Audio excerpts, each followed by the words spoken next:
Hello, welcome to Carson's Conversations. Have you enlisted in? Because that's another thing That's about a great you. question. I recently enlisted in the Canadian military as a reservist. So I remember you took what was it? I always call it the militia, and people laugh at me like it's not really the militia, but is it actually called the militia? The official name on paper is the militia co-op. That's with our school board, yeah. Yeah. So I've never actually talked to you about that. So what is what happened Because I'm sure there's a ton of people that are interested in it. Because I remember getting Snapchats from you, and you were holding a gun, or or you had a whole vest on. You're like, this is my new vest, and I'm just like, what? Where are you? So what all went down? It's you earn a full semester credit. You earn 4 credits, and it's a full semester all day co-op. Mm-hmm. It's not like a rigorous application process, but it takes you like a boot camp, you have to do it. Yeah, there's a boot camp feel to it a little bit, but you usually at least a good semester before, even the summer before, you want to apply to it. You start applying. It's 2 separate applications. There's one with the school board and there's one with the actual military. Yeah, the military one takes the longest because they have to run background checks. Yeah, for sure. Make sure you're not a terrorist. That's right. Yeah, that's pretty important. And after all your applications go through, we go to a different high school, from our home school. Yeah, does it have to? Oh, it's probably the only school that's running it, right? Yeah, the one school. It's like the home school, I think, from it. Yeah. You go there for 2 weeks before the actual militia stuff starts. It gives your paperwork time to process, gets you time to be a little bit more prepared physically and mentally too. So they do training things beforehand? Yeah, they'll do like physical training for the most part. The army guys will come in and talk to you a little bit in the classroom before you start. A little motivation. Yeah, they'll give you some pep talks. So what else did because that's the more boring side. Was it an interesting course? Was it worth your time? Oh, yeah, it was definitely. So what was the stuff that I saw where they gave you vests and helmets and big things to guns and that's the coolest. That's the cool part. So let's go into the cool stuff you give a 17-year-old kid an automatic rifle, he's gonna be pretty happy for that. So it was an automatic rifle? Yeah. So did you ever go full auto on it? Yeah. Okay. So tell me about that. It was sick. Tell me about that because that's fun. The co-op includes your basic training. Yeah. And then depending on which trade you choose, either your trades course right after. So engineer, medic, that type of stuff. Yeah. There's infantry kind of stuff like that. So there's an infantry, you go right to your trades course. Yeah. And I chose to be a signaler, so kind of you just sit there with flags and you just shoot. It takes kind of works on the communication side of it. Yeah. So for my trade, after basic training, I went to basic land training, which is the soldier stuff, digging trenches, shooting big guns. What were the big guns you shot? Just the Canadian M4? It was a C9 light machine gun. That was the biggest gun I shot. It was really fun. That's pretty cool. It's got a bipod on it. Yeah. So I shot a while ago when I was in Vancouver. I had my uncle's a police officer, and he took me out to the fire shooting range. And it's just there's sometimes you get to shoot the guns, and you're just whoa, this is weird because it's a complete explosion right in your hands. Oh yeah, it's and fun. it's just this is so much energy. Yeah, it's so much fun. It's so you got to go to the shooting range, a whole bunch of stuff like that. What else happened? That's the extent stuff. We went to had range days. They take you all over actually. I've been to a bunch of different Canadian Forces bases. I've been to Meaford, Borden. I've been to Cedar Springs, all over. And that's all part of the co-op. They'll take you. You don't have to pay for any of that. You don't have to get yourself there either. They take you. Yeah, there were range days. Living out in the field was a great experience. So what do you mean by living out in the field? They just hey, this is just the extent. No, with photos. But the thing is, with the tall ship, I wanted to go all the way up to the top of the mast. Yeah.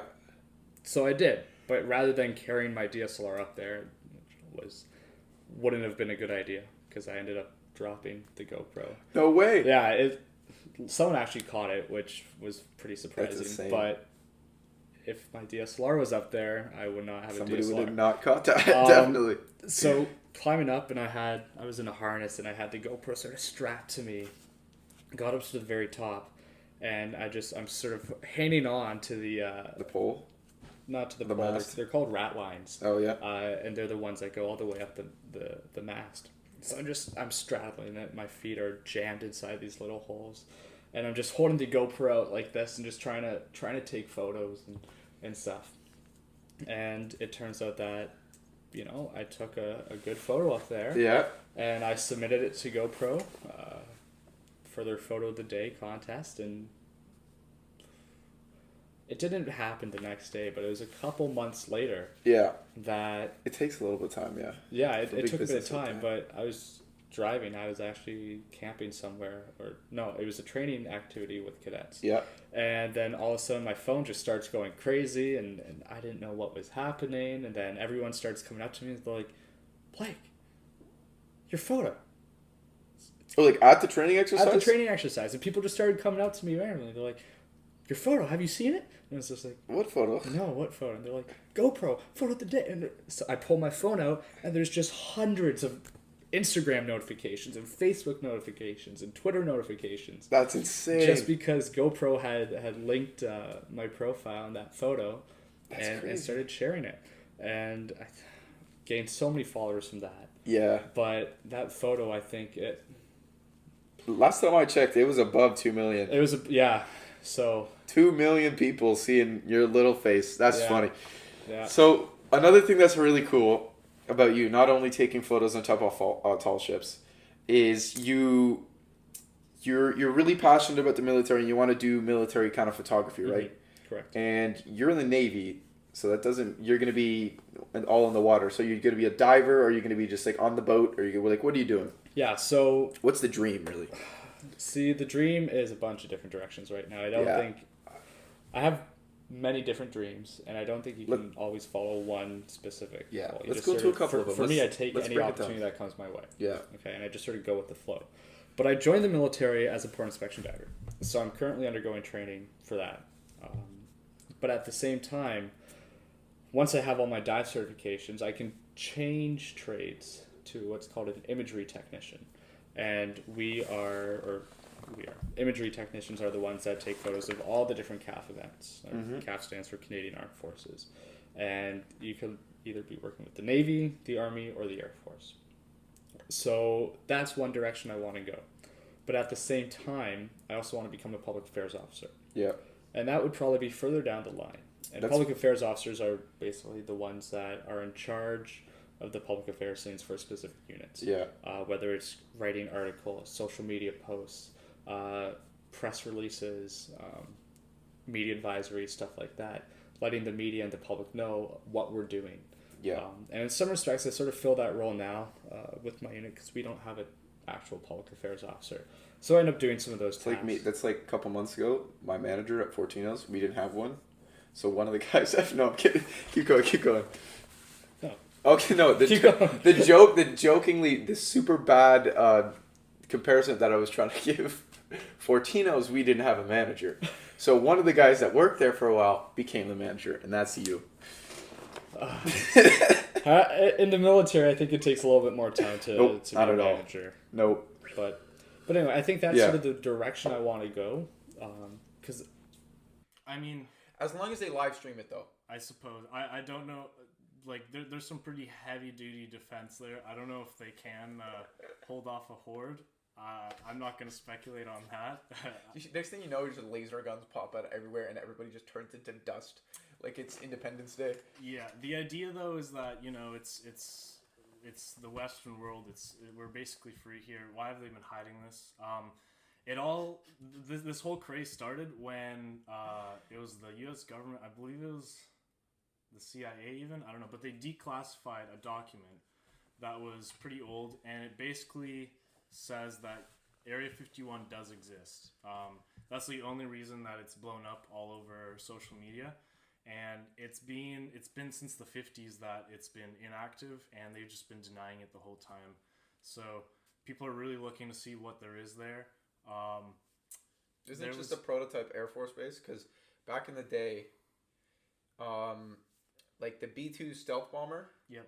And all that stuff. I think it's the B-2. B-2, but, the U-2. Yeah, the U-2. All that's okay. So all those things, the U-2 doesn't really look like a spaceship, but the B-2, I think it's like the Nighthawk or something like that. Yeah. That looks like a spaceship. Or what's the big flat wing one that actually looks like the SR-71 Blackbird? No, the Blackbird also looks like a spaceship, but there's a couple other ones that's just it's just like the big triangle looking thing, right? Is that what you're talking about? No, it's just a straight wing. There's no ailerons or anything. Oh, it's just ailerons. Sorry. I I just know it's Northrop Grumman. Yeah, okay, yeah. So that looks like a spaceship. It does. So there's certain things which make sense why people are like, oh, it's a spaceship. And if you're living that far in the desert, you're probably doing peyote or something like that. So Yeah. there's always the chance where it's just like someone did some psychedelics and saw a military jet fly over them. Oh, it's aliens. That's true, and that's why they. But there's definitely something out there. I just don't know if they're here. And why Yeah. would they go to the U.S. government?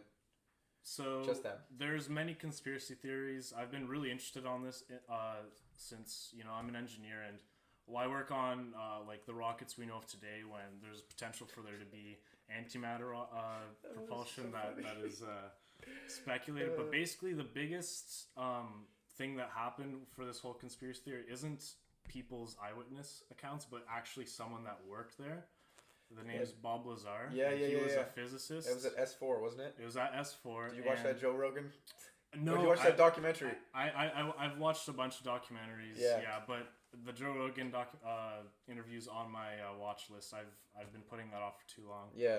But There's so much crazy stuff on that too. It's some insane. You've watched that episode? I watched everything, dude. I watched the so- Joe Rogan episode and the documentary. So you know the whole thing about what Lazar worked on. Yeah, so for the people that don't know, you probably should watch it because it's either extremely funny or you might get caught into this and pulled into it as well. But there's some parts on that episode where it's just like things just actually ended up becoming true. Like they confirmed the base that he worked at was true, which was like a section of Area 51. Yep. And then there was another thing where it's like there was a bone scanner that you put your hand in and it would scan the bones in your hand because everybody has different lengths between the bones in their hand, and that would let you in, and then that ended up becoming true. And then there's just a whole bunch of different things, like it's conspiracies, but it ended up like a lot of the stuff ended up becoming true, and he hasn't changed his story at all, which is another thing that people seem to gravitate towards. It's pretty interesting, but I can't say I believe in it. I can't. I'm not gonna put myself on that side. Yeah, you got to take everything with a grain of salt. But eventually, as time advances, and just wait and see. Things like storming Area 51, that's definitely gonna give us something. If not a bunch of fatalities. I'll go there and I'll go there and do a podcast. I'll go across the street from Area 51 at that little diner. I'll set up. I'll just interview as many people as possible. I'll just do a live stream. Have like 8 hours of just people in riot gear and sand gear and man, it's gonna be Kyle's nuts. in their pickup trucks coming around with energy drinks. Yeah, but I don't even know if we can continue on this. I don't want to sound crazy. Just thought experiments, we could say that. Nothing. It's not fact, but we're just treading the ground, seeing where it could be. Yeah, Bob Lazar though. Watch that interview. There's that's nuts. That really caught my attention, and it's like something that he said that was dismissed for a long time until it was proven, and it's a scientific thing.